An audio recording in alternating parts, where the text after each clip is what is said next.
You want to know what's funnier than my team and your team losing in week 1? What's that? That you really believed that the Giants could beat the Cowboys. I did believe the Giants could beat the Cowboys. What's up, everybody? Welcome back to It's in the Blood. I'm Alex. That's Papa Blood. Yeah, we suck at picking week 1 football games, but you want to know what? I beat you this week. Yeah, I I know. beat you this week. I went 7-9 and he went 6-10. So if you want some gambling advice, do not talk to us because we obviously do not know what we're talking about, but we are hoping to rebound in week 2 and a week which I feel like we might do equally as bad because these matchups are, well, tough to say the least. That's a great explanation. Tough. I don't want to pick them. I sit here and I looked at them a minute ago and thought, you know what? I might just flip a coin. You know what? I'll let you flip a coin if you feel necessary because I feel like you got a better chance of getting it right that way. But I am excited to do it because this is my favorite part of the week other than actually watching football games. Picking these games with you gets me excited about some of the games that I don't really care about any other time. So, with that being said, let's hop into the video and starting off with our first game in week 1, Thursday Night Football, brought to you by none other than Amazon Prime once again.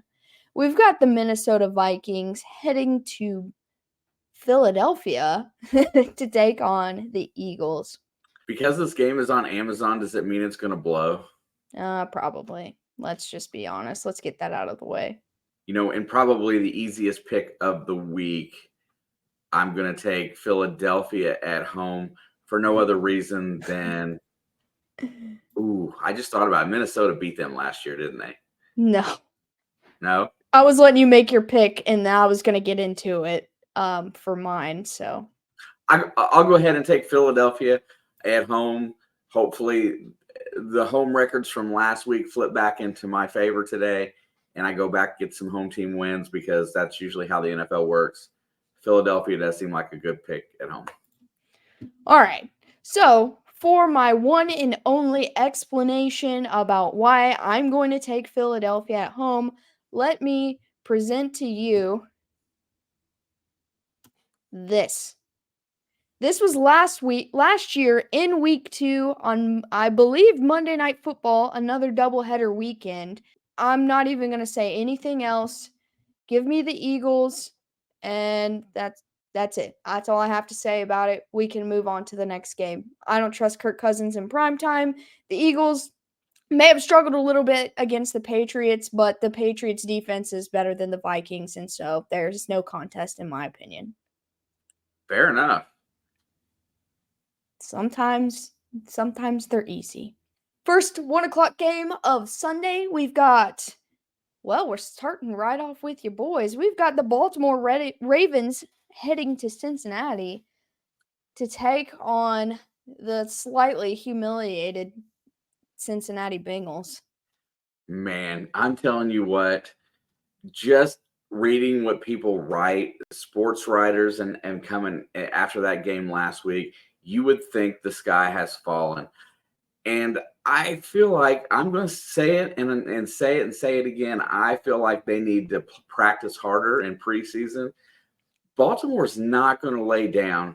But you know what? I went back and watched Baltimore's game, and I watched Lamar throwing the ball in this new offense. And I think this new offense favors my defense. And for no other reason than I have to take my Bengals most every week. I might pick against them. I am going to take the Bengals to rebound at home and get the dub over the Ravens. I went really back and forth. I picked the Ravens and I'm going to get called biased or a Bengal hater. If I pick the Bengals, it seems like a cop-out picking a home team. So, I have to provide some explanation as a Chiefs fan. Like, I feel like it is required to make this pick. I have to explain myself either way. But listen, first of all, to your practice point, maybe the Bengals should go back outside and practice instead of their indoor facility because they were,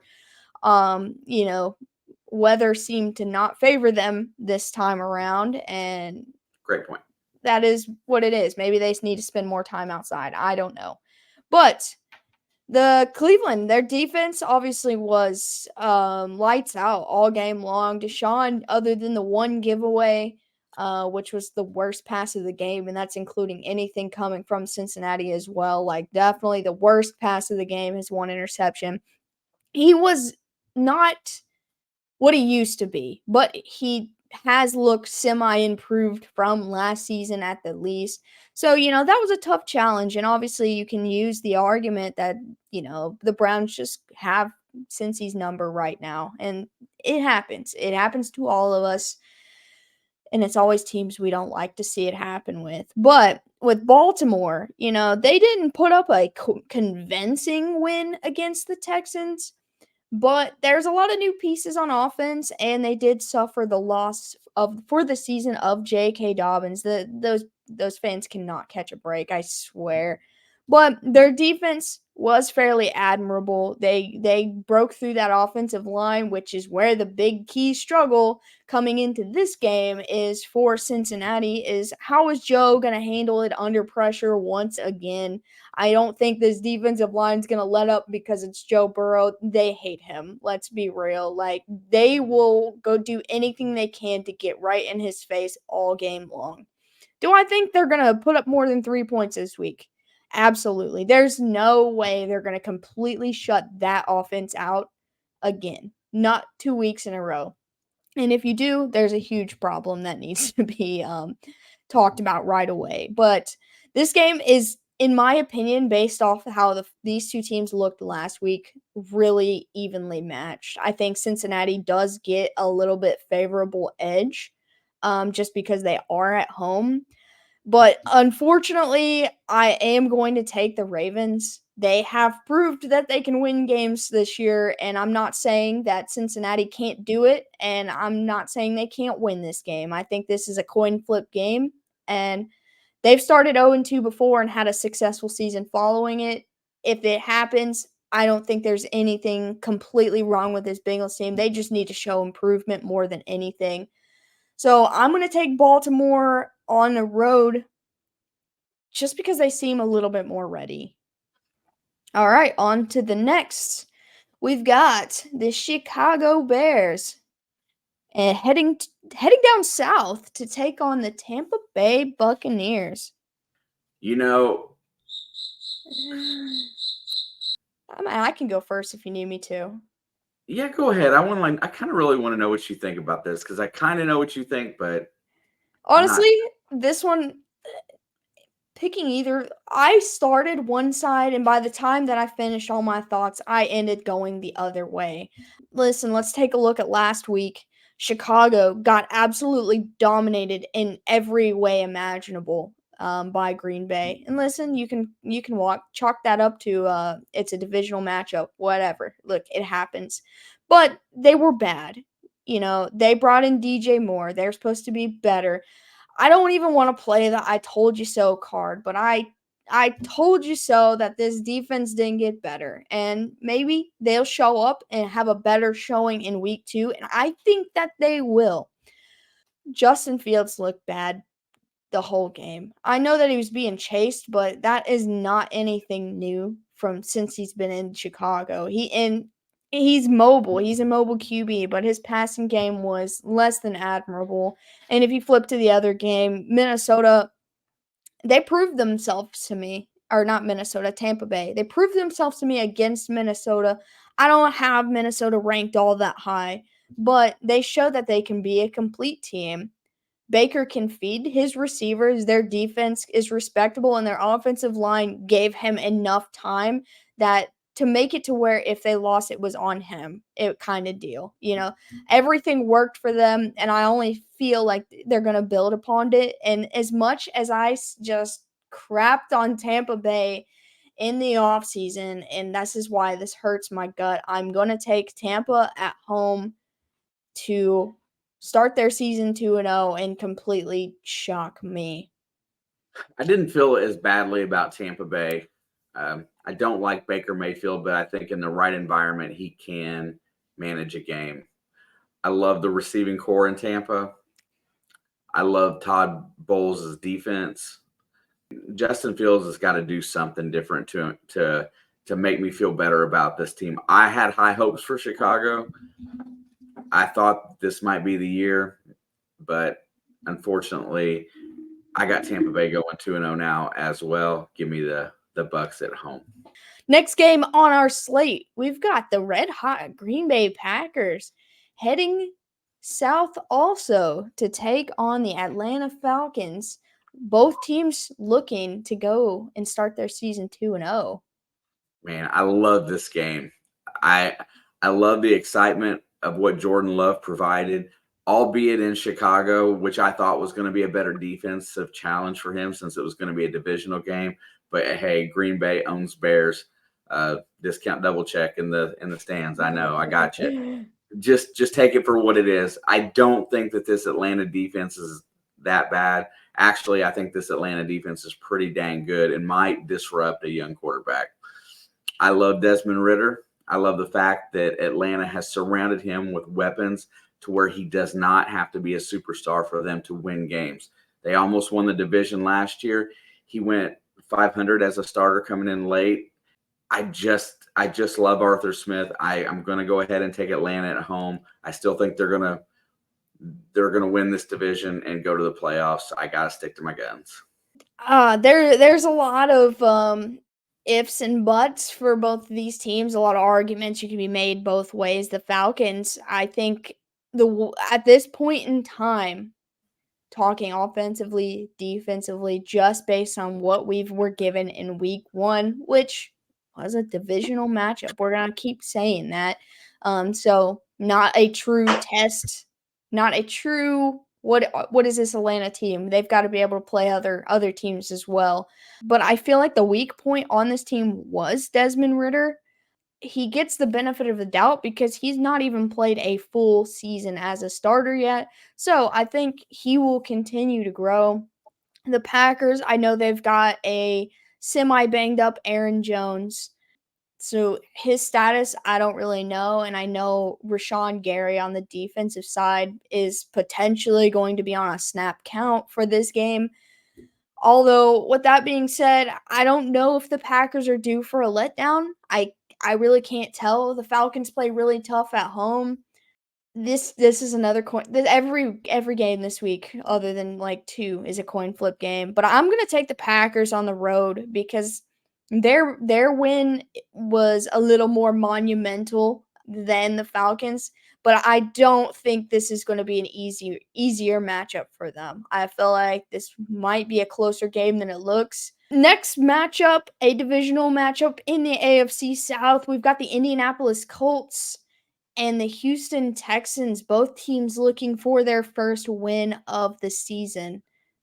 Which rookie quarterback gets the first win? Well, one of them. Actually, that's a lie because these two teams tied last year.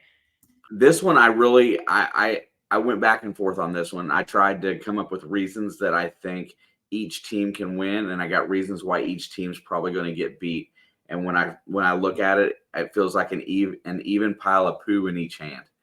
Based on what I saw in week 1, Houston played admirable in Baltimore against a very seasoned Ravens defense. They did put up some points. Indianapolis played very admirable until the last few minutes of the game against a playoff team from last year. Both teams played playoff teams last year, and both teams played fairly well. I'm going to pick the running game of Houston, and I'm going to take Pierce, and I'm going to say that these guys are going to be able to control the game by running the ball and playing good defense against a rookie quarterback. D'Amico Ryans as a head coach, as a defensive-minded guy, I think he's going to shut down Richardson more than Jacksonville did. I absolutely love the boldness of you taking the Texans. And this is one of those times that I just feel like the Colts are really going to let me down. I know I picked them last week, but I also didn't expect them to win, right? Like, that was just like I hope a week 1 madness strikes on this game, right? Like, that was it. the Colts should win this game based on how the two teams played last week. They both played against respectable teams with respectable defenses, and both teams that they played against had offenses that can score points. But for this matchup, I do like the Colts on the road. I think Michael Pittman has a chance to break out if he can connect with Anthony Richardson. They had enough of a run game to keep them in the game against Jacksonville. Fair enough. Next game on the slate, we've got my boys heading down south to take on Jacksonville in a divisional playoff rematch. I started slow last season in Pick'em, and I slowly picked up over the season went on. There is a lot more differences in these teams than what I imagined. And I'm going to go ahead and I'm going to put your team on notice that this team here is going to put up a lot of points, and they cannot afford to have drop balls. Love Kadarius Toney. I hope he gets it fixed.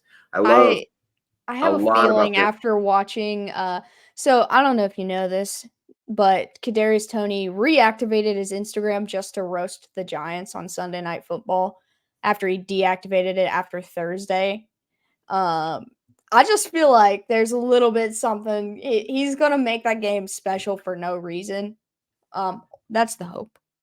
I truly hope Mr. Kelsey's back in full force because Patrick needs somebody in the middle. I'm going to go ahead and take Jacksonville at home, and I really think that the Chiefs should win this game, but it feels very dangerous going into that hostile home environment. Man, like if I told you I was nervous last week, which I did, and even if we would have won that game, I would have turned around and told you I was more nervous about this matchup.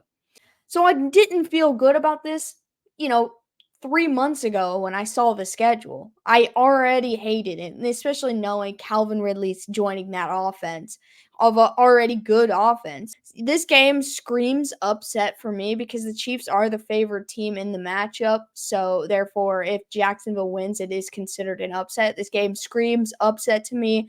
I'm not going to pick against my guys. Chris Jones was in the building practicing today. Travis Kelce is working his way back from injury. I have to say that I think these wide receivers are not going to look like they did last week, or they know they will be replaced. Like, there's no way Andy Reid's he put 7 wide receivers on the roster for a reason that he knows if one slips up, it's okay if they go. Like, and that's just the business of football. I like the receivers that we have. I think they all have the ability to grow into important pieces on this football team. But if we lose one of them, it's not going to be the end of the world. And I think all 7 of those guys know that they need to come with their best foot forward because there's already rumors about guys like Mike Evans that are looking for a new home. And if he were to come to Kansas City, not saying that he would, obviously 1 or 2 of those guys would be gone. And so I think this team really knows. And Patrick Mahomes said it best when he got on the mic after that game. He called them out without disrespecting them. He obviously took the fall as all quarterbacks typically do after a loss. And he did say, he was like, I'm embarrassed. I'm embarrassed anytime that I lose a football game, which I don't like him, Patrick Mahomes getting embarrassed, but I'm scared of him afterwards. So I know he's going to come ready to play in this game. But the last thing he said in that media press interview was, they said, do you have anything to say to your wide receivers? And all he said is, get better. He is trying to encourage them to, like I said, put their best foot forward when their name is called upon to step up to the plate. So obviously I'm going to take my boys no matter what, but I think this game is justified that either team could win this matchup. This should be the primetime game. Let's be fair. This should not be a Sunday at 1 o'clock game. No way. Next game we've got on the slate, another AFC West team playing another AFC South team. We've got the Chargers heading to Nashville to take on the Titans. So this game feels to me like it could be seriously ugly. I don't like going into Tennessee I've watched Cincinnati go into Tennessee with a very similar style offense. I Mike Vrabel is a stud as a coach. I don't like Ryan Tannehill. I love Tajay Spears, the new running back that they got. I know that they didn't utilize him very much in week one. Tennessee is a team that's on the decline. I feel like even with adding DeAndre Hopkins, I didn't hear anything special about the game with DeAndre Hopkins in it. I don't remember hearing anything special about Derrick Henry's stats last week in their season opener. I didn't hear anything special about that team whatsoever. Austin Eckler is probably one of the best overall backs that's in the league that probably doesn't get as much credit for what he does. He makes it to the end zone. Justin Herbert's seasoned. I love their defense. I don't like their coach, but I love their OC. Give me the Chargers on the road. Yeah, I mean, I'm with you on a lot of those things. But back to what I was saying about the Chiefs and Jags is like the AFC West plays like the AFC West, and that means there are struggles against the AFC South. I refuse to credit the Titans until they do anything. Both teams' defenses were less than admirable. The Titans' defensive line is really good. You know, they're going to get pressure, but the Chargers offensive line is also pretty good. But the Chargers defense gave up 536 total yards to the Dolphins last week, and you know, these are two way different teams. But with that being said, I do think the Titans, depending on how Ryan Tannehill plays this game, will be able to score points, probably anything 14 to 24 area, but I just don't see any world where the Chargers don't outscore this team. And they went toe to toe with Miami, putting up like 34 points just last week. And I could see them putting up 34 points again this week. And so that, you know, I think anything over 24 is going to be enough to win this game. And I think there's just not a lot to talk about with this one. I don't think it's going to be the best game of the week by far, but I like the Chargers in this matchup, but it does feel also like another trappy kind of feeling game.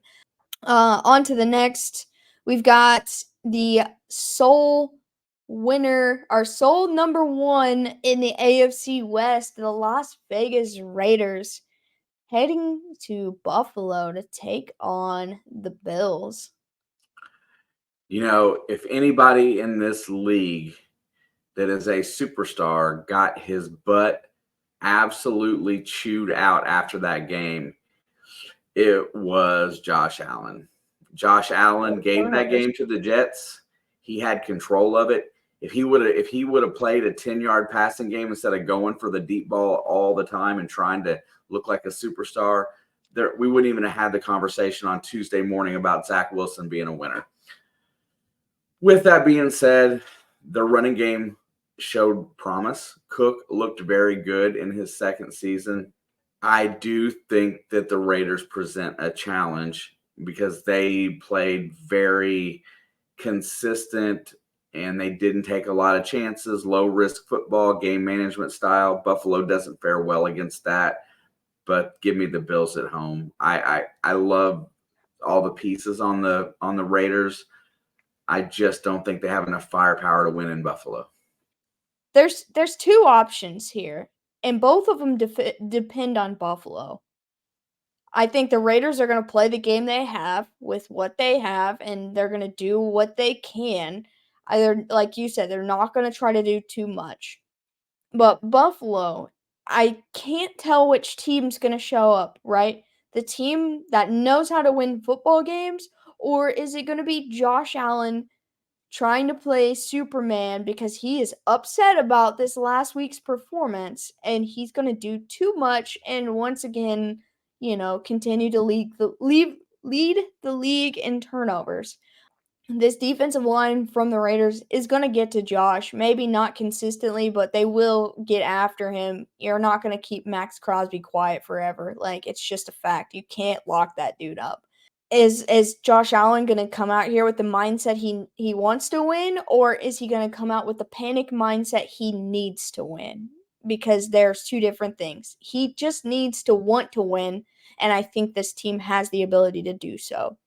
I'm going to take the Bills at home because they should win, but I also think it's not going to take very many mistakes for the Raiders to take this one. The next game we're heading over to the NFC for a bit. We've got the Seahawks heading to Detroit, to Ford Field. It's completely sold out, loud and rowdy, to take on the Lions. Wow, what an environment for Detroit to come home after beating the Super Bowl champions in week 1. They get an extra few days off to prepare for this game, and Seattle got their wings clipped. They got beat because they looked soft in their opener. Have defensive coordinators got enough film on Geno Smith to shut him down this year? That's been a big topic. Man, but these are my two division champions. I have both of these guys, and now Seattle is on the verge of going 0-2 if they go on the road and play like they did at home. And Detroit, riding a high, could have a serious letdown. I really don't like this game, but I'm going to take Jared Goff and the Detroit Lions at home for no other reason than they're at home. I'm going to take the Lions as well, solely because of their defense. The way that they pretty much shut Patrick Mahomes down. They held him to 20 points, which is a lot for a high-scoring offense. To shut him down, they could have, I've seen games where they put up 34 points, and so that's 2 touchdowns off the board just with that score. Their defense also scored a touchdown last week, and in the incredible pick 6 from rookie Brian Branch. There's just a lot of highlight on that defense, which was the lowest point of anything you could talk about with them last season. I'm going to take the Lions because it feels like the right thing to do. Oh, but man, I just feel like the Seahawks are due for a bounce back. This is going to be really telling. Even if this is a close game, it's good news for Seattle. But if this is a bad game for Seattle, it's gonna go downhill really fast. Next game, we're officially to our first set of 4:00 games. We've got the New York Giants at the Arizona Cardinals. The Giants coming off one of the historically worst losses I've ever seen. And the Cardinals coming off a actual good showing from them, better than a lot anticipated, a really close game with Washington. So let's give Arizona some props. That offense is jacked up. There's not a lot of consistency there, but they went to Washington against a very good defense and played admirable football. Nobody guessed it. We thought they were settling for number 1 pick, Caleb Williams to Arizona all the way. But I think this group has a little bit of fight in there. Jonathan Gannon is a great defensive mind. Jonathan Gannon was the defensive coordinator for a team that dominated the NFC East last year. So he knows how to defend against these guys. The Giants on the road, Giants got humiliated by Dallas at home. And it wasn't because they played that bad on defense themselves. They turned the ball over. They did not look like a team that could manage a game. I knew you were gonna do that. I just felt it in my soul. Listen, so there's a couple things to talk about, and I'll give the Cardinals credit, but for what they played against was not what the Giants played against this past week. A whole different team, a whole different defense, a whole different everything. But I will say, for putting up 0 points and allowing 40 points, they gave up just barely over 250 yards in this game. Therefore, there's something there. Dallas's defense just came ready, and they straight up owned the Giants. And it was on prime time, so we knew it was going to be a blowout of some sort. I think there's things to grow on. They're absolutely humiliated, and the best thing for them is to probably take their worst game of the year. And by the time we get to week 17, we're going to be still agreeing that this is their worst game of the year. against the, on paper, easiest opponent they have all season.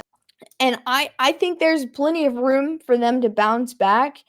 They just need to get some of these guys on offense that didn't get a chance to even see the football, because Daniel Jones had a, 4-year-olds blocking for him on Sunday night and had no time to even look up before he was getting pummeled. I think that we're going to see this offense open up a little bit more. And the Cardinals, they allowed 248 yards from Washington, and right now, I think it's going to be a very similar game. I have zero interest in watching this game, but I think the Giants will do enough to get it done. They are the better football team. It doesn't matter what last week looked like. Next game we got on the slate, NFC West divisional mashup. We've got the San Francisco 49ers heading to their second home arena in the LA Rams. I'll go ahead and go first. This plain and simple. I don't remember the last time the Rams beat the 49ers at all in the regular season. And so I'm not going to start picking against the 49ers now. But I will say the Rams did impress me in week 1 against the struggling Seahawks. They put up 30 points in that game. Kudos to Sean McVay for getting a bunch of young guys. I think they got the most rookies in the league on their active roster. I think it was 14. Getting that young team to play well on the road in one of the loudest arenas. Now, granted, you don't know what you don't know when you're a young guy in the NFL. You just go out there and play hard. And I think having so many young guys with Matthew Stafford being healed up, being in, I didn't realize how bad he was because he was hurt and not because he was bad. I should have thought about Baker Mayfield from a few years ago, but he looked better. He looked healed up, and I think he hit. I was trying to find this receiver, and I can't think of his name, but I don't know him. But he had a no-name receiver that had a dominant game in that. I love the Rams. I just love Sean McVay's coaching style. I don't think they're going to win this game per se, but I think they're a lot more dangerous than what I initially gave them credit for at the beginning of the season. Kudos to that coaching staff for getting young guys ready to play, but give me the Niners on the road. All right. That's like a neutral field for nobody's a home team there. Yeah, well, that's like the Niners' second home. On to the next, which was supposed to be, and I guess technically still is, America's game of the week. We've got the New York Jets heading to Dallas to take on the Cowboys. That Jets defense really impressed me. I mean, honestly, it did. That great secondary. Dak Prescott is not going to be able to throw the ball around. He's got good receivers, but he is not going to be able to. If Josh Allen can't throw deep on that secondary, Dak Prescott definitely cannot throw deep on that secondary. If Dallas does not run the ball at home, if Tony Pollard does not have a monster game, Dallas doesn't have a chance no matter who's quarterbacking. But I don't think Zach Wilson gives the Jets a great opportunity to win this game. It's going to be tight. Dallas's defense was pretty good itself. I think he's going to turn the ball over a little bit. Even though that running game looks good, I will take Dallas at home just because I don't think they can lose the turnover battle in this one. No, I'm definitely with you. I think this is going to be a fairly low-scoring affair. I just don't see Dallas putting up 40. 20 sounds better in this type of matchup. This is going to be a defensive death match. Like there's no other way to, it's all eyes on both teams' defense here. Dak Prescott has yet to really impress me as a quarterback over his career. He's made a lot of mistakes. Last year, he made a lot of mistakes through the air, and this is the type of defense you're going to go against that's going to force those kind of mistakes. Now, over to Zach Wilson. I'm not going to say anything bad about him. That is my boy. I love him. I can't tell you why. He's not that great at football, but something I took into consideration, and I don't really think it's going to affect the outcome of this game, but in that Bills and Jets game, towards the end, pretty much helped them win the game. That pass to the left corner to what's his name? Lazard. No, not Lazard. Oh, Garrett Wilson. Garrett Wilson in the end zone, that where Garrett Wilson kind of blocked it himself and pulled it in. Yes, that was the catch of the catch of week 1 and might be ranked up there in catches towards the end of the season. But the bigger thing was that Robert Saleh trusted him to throw that ball. And that spoke volumes to me. They could have tried a run approach down there. They could have tried a shorter catching game between the goal, but he allowed him and trusted him to make that throw, which inevitably turned into an amazing catch and a touchdown. And that just gave me a huge boost on Zach Wilson with this team. Like, obviously, Robert Saleh's bond with Zach Wilson has gotten larger over the course of the offseason, and that could be due to Aaron Rodgers, and Aaron Rodgers could be the reason that he has a little bit more trust in him. I think he has grown as a player. I think as much as a lot of people don't like Rodgers, I think he's done well for the kid, just like I think he did well for Jordan Love as well. I have a lot of faith in him. I'm not going to give them the win, but I don't think this is going to be as ugly of a game for Zach Wilson as we think it is. If they can get any sort of run game, he's going to have time to at least try to throw the ball. I'm going to take the Cowboys at home. I don't feel good about it. It smells like an upset because no one is taking Zach Wilson seriously. Our last 4 o'clock game, we've got Washington at the Broncos. Washington's defense was pretty impressive. Sam Howell was not so impressive, but he got the win. Good, thank goodness for him. And Russell Wilson didn't play bad in his game either. It wasn't like he lost them that game. Last year you could point to him as like, what the heck is wrong with this guy? But I do think Denver gets the win at home this week. I think they've just got the better team at home. I'm not sure how Sam Howell's going to do on the road. I think Russell Wilson will play a very conservative style of football. Javonte Williams will be running it fairly well. I don't think they're going to rely on the passing game too much. It's going to be ugly. It's going to be about the same type of game that they played against the Raiders and just fell short. Give me the Broncos at home. I'm gonna agree with you. I'm gonna take the Broncos at home. This game feels more evenly matched than I ever thought it could feel. Especially with with 2 different types of quarterbacks. One young, still starting his career. One a seasoned veteran who's been to Super Bowls, and been through the winning and the losing. He's been through it all in the NFL, really. And there's also, like you said, the 2 head coaches are both respectable in their, craft. Sean Payton better hope they win this game because he's going to become a laughing stock really quickly, and they can't blame it on Russell Wilson because Russ is already better than he was last year. Payton, yeah. But I feel like Washington has the chance to take this match, and it's going to be really embarrassing, and I'll laugh super, super, super hard if it happens. I'm cheering for Washington this week, but I have to think that Sean Payton can get these guys together and get a win at home, and so they do not start their season 0-2. Yep. Next game, we've got Sunday Night Football. This is going to be a sneaky good game. We've got the Miami Dolphins at the New England Patriots.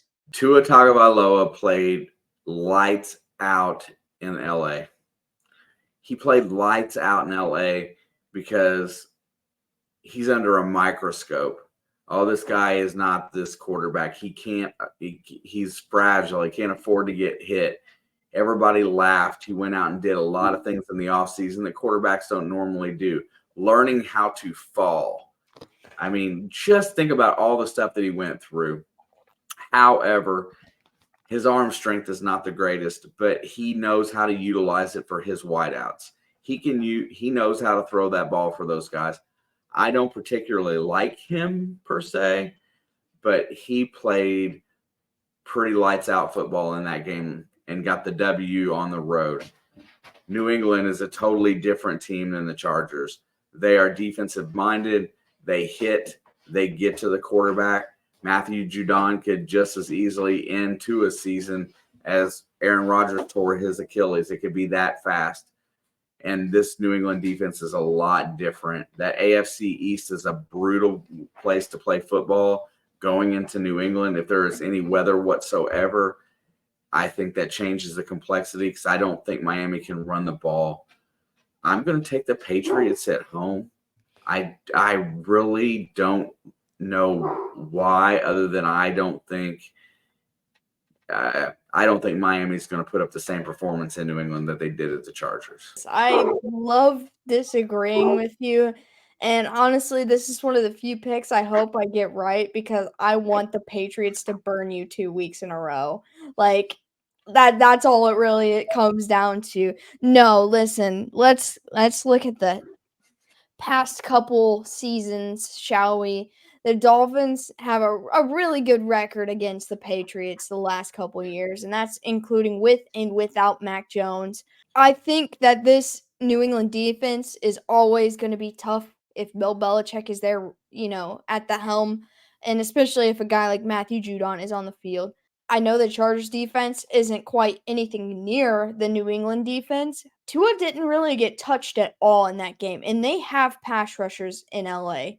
And so he's done a lot better job of protecting himself, and he's been a lot smarter when it comes to dealing with pressure. I think that he's taken a lot of steps forward in this offseason. I think, Tyreek Hill, Jalen Waddle, these guys are still going to get it done. I think these guys are still going to be able to run the football. When it comes to the run game, I still think New England will be more successful in maybe like total rushing yards in this game. I just don't know if the Patriots have hit a level that can score as many points as Miami can. We saw the comeback coming last week with Mac Jones in that offense. There wasn't enough time. There wasn't enough firepower. Like, they got to be firing on all cylinders at all times to be able to keep up with the number of points that Miami scores every single game that Tua is healthy. Although I think the Patriots will slow the Dolphins down, I cannot take this win away from them unless they prove to me that they can't beat them. Yeah, it is divisional. Yeah, it is Bill Belichick. Yeah, it is the Patriots. It's going to be a rough match, but they inevitably will just score more points.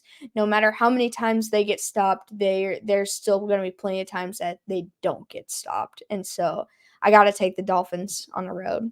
Yeah, you could have just said that and probably been fair enough, right?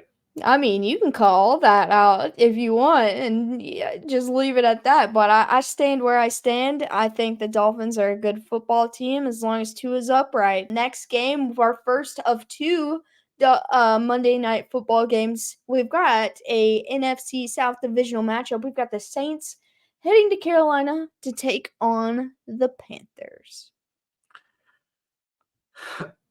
Yuck.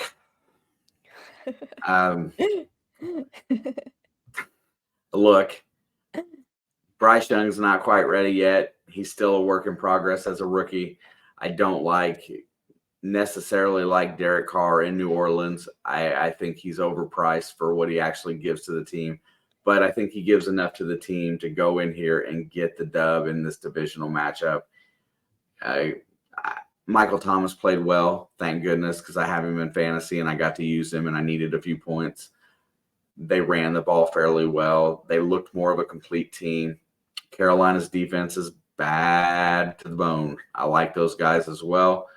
But I'm going to take New Orleans in an ugly bash game, and I'm just going to take them on the road and hope for the best. Honestly, right now, I think the Saints are a more complete team. And I think that's just due to experience versus inexperience. And there's nothing bad to be said about Bryce Young. He's got some growing pains, and we talked about that was gonna happen. And just same as Richardson and Stroud, it's inevitable. I think we'll slowly see improvement week after week from him. Playing the Saints is tough, especially when you're in that division, and they're not going to go easy on him just because it's a young guy, and that's why I think they'll win. I love that you just bring up Michael Thomas every time we talk about the Saints now, and you forget that Olave's there, and Olave is a better wide receiver than Michael Thomas. And I will argue with a wall. I will argue with you. I will argue with my neighbor who I've never even met. 100 times, Olave is a better receiver than Michael Thomas, but you've got all eyes on him, and he's not really given me much to care about in the last, I don't know, 5 years. So I'm going to take advantage I of just like, want you to put some respect on Chris Olave's name and oh stop no, discrediting him because Michael Thomas is there. It I sounds didn't. like it No, sounds no, like you got a little boy crush on Michael Thomas. That's no, no. fine, but give my man some respect. Well, I didn't mention Chris Olave. You're right. I didn't mention him, but he is the best wide receiver on that team. He's the most dynamic playmaker. At this point in his career, Michael Thomas is just a nice target that's going to be open.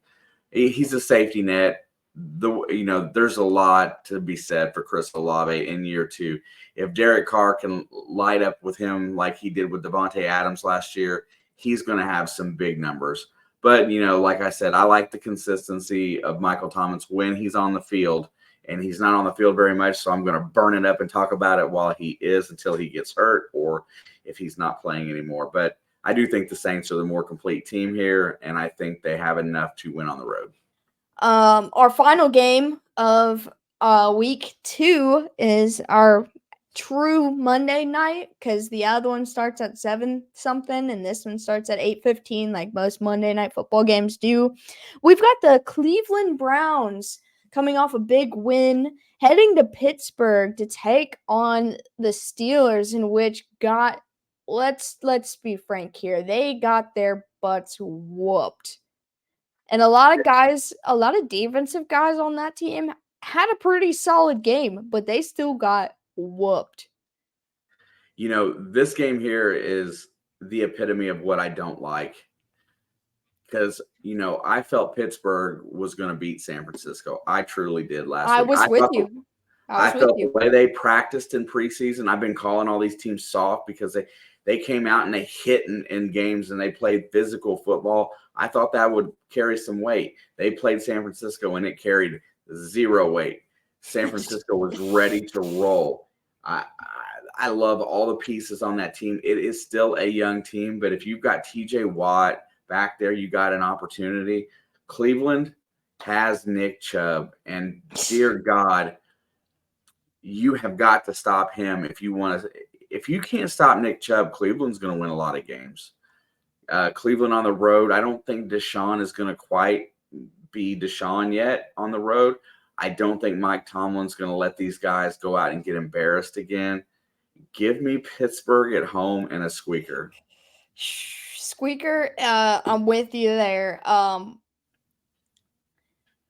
just gonna say this before I go into details. Don't ever, ever, ever underestimate Mike Tomlin. Like, ever. And when I say that, I don't mean he's going to win every single game, and I just say he's not going to get treated like they did last week every game. They will not be a pushover, and I think a lot of teams on a lot of guys on that team learned a very valuable lesson about San Francisco, and that they're really good at football, and people should fear them, and no one should underestimate Brock Purdy until he gives him a reason to. Um, but with that being said, I'm kind of looking at the statistics of these two teams. Cincinnati's got a really good defense. Not quite as good as San Francisco's, but that's because they basically have like 11 Nick Bosas is what it feels like on one side of the ball. I mean, obviously they all play different positions, but it feels like they're all at that same level of talent. Um, but just looking at it, they held Cincinnati, and granted it was in the rain, to only 142 yards total. Pittsburgh gave up 400, and I know what it is, but their defense had a lot more to do with that game than the 49ers offense did. Like, it was all defense all day. Um, but also, like I said, Cincinnati does have a good defense, and they still put up 350 yards on them. I don't think they're going to put up that many yards on Pittsburgh, but I also don't think Pittsburgh is gonna do that either. I think this is like going to be a close matchup that probably comes down to a field goal in overtime, like honestly. Um Feels but like 17-14. I feel like it feels like 13-10. Yeah. And so I'm going to take the Browns. They've proven they can win even against a good defense at Cincinnati. Obviously the offense didn't really throw anything at them or challenge them, but that's because that defense was playing lights out every single snap. All right, so that will be the end of our week 2 picks. Please let us know in the comments what you thought. There was a lot of disagreeing between the two of us today, so somebody in the chat is going to disagree with at least one of us in certain games. So, with that being said, we're going to hop off here. Be sure to hit the like, subscribe, and turn that bell on. We will be live for Thursday Night Football, and so I can't wait to see you guys there. And until next time. Love you guys. We're out.